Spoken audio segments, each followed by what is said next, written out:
Hey everyone. So today's movie was The Hateful Eight. It was Quentin Tarantino's eighth movie, which I thought was weird. I thought that was a little low, but apparently that said, I'm not going to argue with him.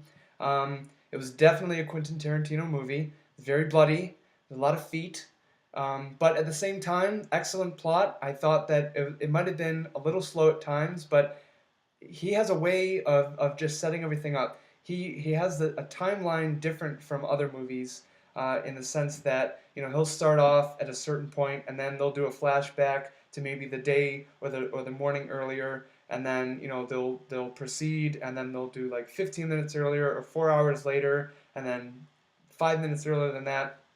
So he bounces around a lot.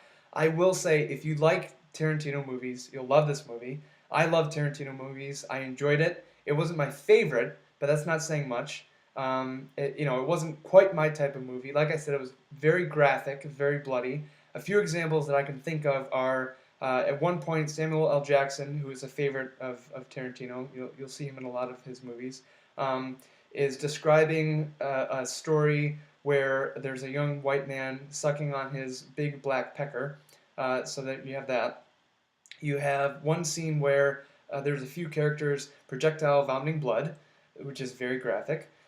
You have an enormous shootout where pretty much after the shootout, everything is drenched in blood, everything is red.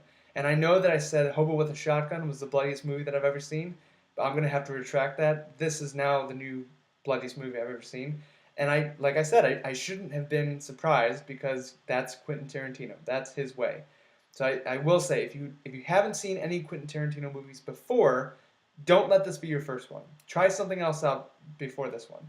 Um, he has a way of using such small sets. This basically takes place in a valley of snow in a very small cottage. There's a barn, but that's about it.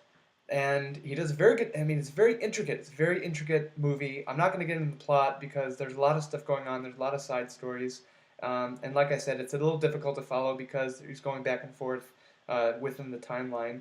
He breaks it up into chapters. So there's like chapter one, chapter two. It's nice because he says, "Oh, this is the last chapter," and you're like, "Oh, okay. Well, it was kind of getting late, so I was interested when it was going to end."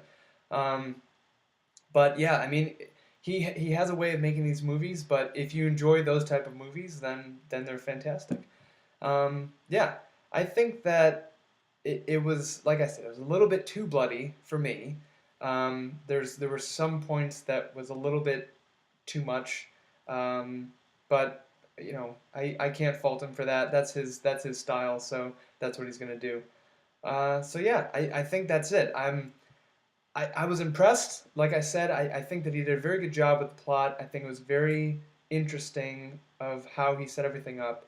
Um, but I think that he did a very good job. I really enjoyed the movie, and I think that people who enjoy that type of stuff will too.